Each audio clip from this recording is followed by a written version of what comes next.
नमस्कार साथियों, इस वीडियो के माध्यम से आप जी नेपाल पशुपतिनाथ यात्रा से संबंधित संपूर्ण जानकारी को प्राप्त कर सकते हैं। अतः कृपया करके इस वीडियो को अंत तक जरूर देखिएगा।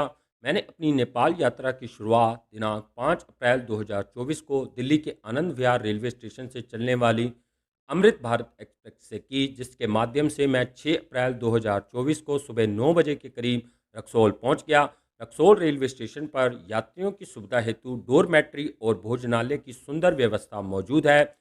रक्सौल रेलवे स्टेशन से महज 20 रुपये में मैं ई रिक्शा में बैठकर रक्सौल चेक पोस्ट तक पहुंच गया। वहां मैंने 1.58 की दर से कुछ पैसों को एक्सचेंज करवाया। यहां से आप नेपाली सिम कार्ड भी आसानी से प्राप्त कर सकते हैं।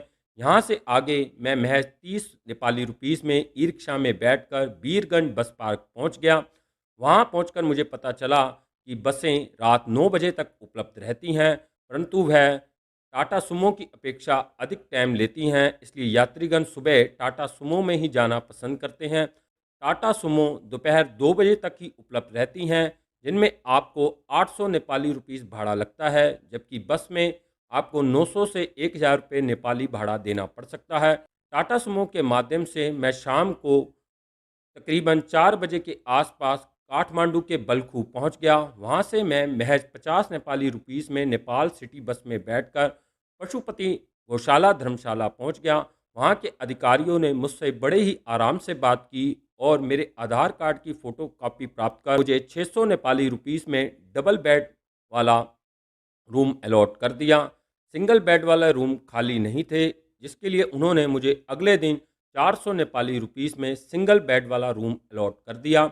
दिनांक 7 अप्रैल 2024 को सर्वप्रथम मैंने भगवान पशुपतिनाथ जी के दर्शन किए। मंदिर गौशाला धर्मशाला से चंद ही कदमों की दूरी पर स्थित है। मंदिर परिसर में टूरिस्ट टिकट काउंटर के ऊपर एक गुरुद्वारा साहिब भी सुशोभित है। वहां जाकर भी मैंने माथा टेका। क्या आप जी को इस गुरुद्वारा साहिब के बारे में पता था? कृपया कमेंट में ज़रूर बताइए। मंदिर परिसर के दर्शनों उपरांत मैं तकरीबन 10 बजे के आसपास मंदिर परिसर के पास बने बस स्टैंड से ही नेपाली सिटी बस में बैठकर भगतपुर पहुंच गया। बस वाले ने मुझसे मात्र 50 रुपये नेपाली भाड़ा लिया। भगतपुर से आपको डोलेश्वर महादेव जाने वाली बस आसानी से मिल जाएगी। इस बस में बैठकर मैं महज 20 नेपाली रुपीस में आधे घंटे में डोलेश्वर महादेव के बस स्टैंड पहुंच गया। बस स्टैंड से मंदिर परिसर की दूरी चंद ही कदमों की है। माना जाता है कि केदारनाथ ज्योतिर्लिंग की यात्रा डोलेश्वर महादेव की यात्रा के बिना अधूरी मानी जाती है। परमात्मा का कोटि कोटि धन्यवाद, मैं अपने जीवन काल में डोलेश्वर महादेव के दर्शन कर पाया। मंदिर परिसर नेपाली स्थापत्य शैली में बना हुआ है और मंदिर परिसर के गर्भगृह के बाहर विशालकाय नंदी महाराज जी की भव्य मूर्ति सुशोभित है। मंदिर परिसर के दर्शनोपरांत मैं वापस बस में बैठकर भगतपुर पहुंच गया। वहां से मैं महज 20 नेपाली रुपीस में बस में बैठकर कैलाशनाथ महादेव के स्टैचू के दर्शन करने हेतु सांगा के सूर्य विनायक बस स्टैंड पहुंच गया। बस स्टैंड से कैलाशनाथ महादेव स्टैचू की दूरी थोड़ी अधिक है। कैलाशनाथ महादेव के स्टैचू का निर्माण 2011 में कमल जैन और नेपाल सरकार के सहयोग से संपन्न हुआ। भूकंप प्रभावित क्षेत्र होने के कारण इस स्टैचू के निर्माण में तांबे, जिंक, स्टील बार और टनों कंक्रीट का इस्तेमाल किया गया है। इस भव्य शिव स्टैचू के दर्शनोपरांत मैं सूर्य विनायक बस स्टॉप से महज 70 नेपाली रुपीस में बस में बैठकर शाम 4 बजे के आसपास गौशाला धर्मशाला वापस आ गया। अगले दिन दिनांक 8 अप्रैल 2024 को मैं गौशाला धर्मशाला के पास बने बस स्टैंड से बस में बैठकर महज 50 नेपाली रुपीस में बूढ़ा नीलकंठ मंदिर के दर्शन करने हेतु आगे चला गया। इस प्राचीन मंदिर में भगवान विष्णु की 16 फीट लंबी तकरीबन 1400 वर्ष पुरानी सिलिका पत्थर से बनी विशालकाय पानी में तैरती हुई एक प्राचीन प्रतिमा सुशोभित है। शेषनाग के 11 फनों के बीच हाथ में सुदर्शन चक्र, गदा, शंख, मणि और माथे पर चांदी का मुकुट धारण किए भगवान विष्णु की यह प्राचीन जल कुंड में तैरती हुई भव्य प्रतिमा भक्तों को क्षीर सागर की अनुभूति प्रदान करती है। हे हरि विष्णु, आप जी के इस पावन स्वरूप के दर्शन कर मेरा जीवन धन्य हुआ। किंवदंतियों के अनुसार अगस्त माह में वार्षिक शिव उत्सव के समय पवित्र जल कुंड में प्राचीन मूर्ति के नीचे भगवान शिव की प्रतिमा का भी आवरण दिखाई पड़ता है। इस प्राचीन मंदिर से थोड़ी ही दूरी पर इस्कॉन टेम्पल भी सुशोभित है। आप वहां भी दर्शन करने अवश्य जाइएगा। इस्कॉन मंदिर के दर्शनोपरांत मैं वहां से बस में बैठकर महज 25 नेपाली रुपीस में बालाजू बस स्टैंड पहुंच गया। बालाजू बस स्टैंड के पास ही गुरु नानक मठ सुशोभित है।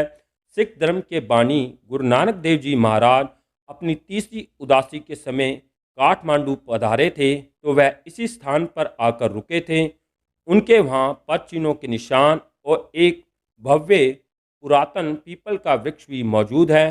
गुरु नानक मठ के दर्शनोपरांत मैं वहाँ से बस पकड़कर महज 20 नेपाली रुपीस में स्वयंभू आ गया। स्वयंभू बस स्टैंड के पास ही भगवान बुद्ध की विशालकाय मूर्तियों वाला एक पुरातन मंदिर सुशोभित है। वहाँ से आगे मैं लगभग 365 पत्थर की सीढ़ियाँ चढ़कर विश्व धरोहर में सम्मिलित भव्य स्वयंभू बौद्ध मठ के दर्शन करने आगे बढ़ गया। टूरिस्टों के बीच यह स्थान मंकी टेम्पल के रूप में विशेष रूप से प्रसिद्ध है। इस भव्य स्थान पर मुख्य आकर्षण का केंद्र सफ़ेद स्तूप है, जिसके आसपास कई मंदिरों की मणिमाला भी सुशोभित है। मंदिर परिसर के दर्शनोपरांत मैं वहां से बस पकड़कर महज 25 नेपाली रुपीस में रत्ना पार्क बस स्टैंड पहुंच गया। वहां से मैं महज 20 नेपाली रुपीस में बस में बैठकर कुपनडोल बस स्टैंड पहुंच गया। कुपनडोल में गुरुद्वारा गुरु नानक सत्संग साहिब सुशोभित है। गुरुद्वारा साहिब में भी यात्रियों के रुकने की विशेष व्यवस्था है। गुरुद्वारा साहिब के दर्शनोपरांत मैं वहां से पैदल ही मैथी घर बस स्टैंड पहुंच गया।